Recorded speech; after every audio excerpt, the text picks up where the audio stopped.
सोनकी से हम काबर मंगलिए, धोए घाट से हम गमछा मंगलिए, धोए घाट से हम गमछा मंगलिए, धोए घाट से हम गमछा मंगलिए। सुल्तानगंज से जल भरलिए, भोला बाबा के पहिले चढ़लिए, भोला बाबा के पहिले चढ़लिए, भोला बाबा के पहिले चढ़लिए।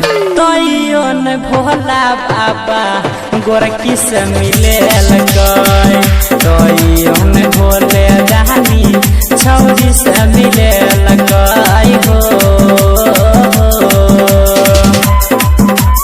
Music by DJ Umesh Sukhipur. अभी आप सुन रहे हैं प्लैनेट म्यूजिक की शानदार प्रस्तुति।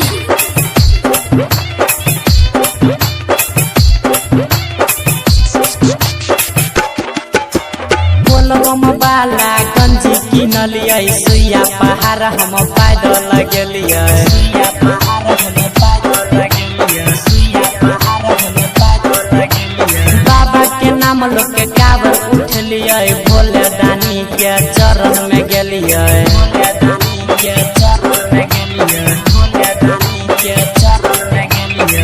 तैयो न भोला बाबा गोरकी से मिले लगय, तैयो न भोले दानी छौरी से मिले लगय हो। Music by DJ Umesh Sukhipur.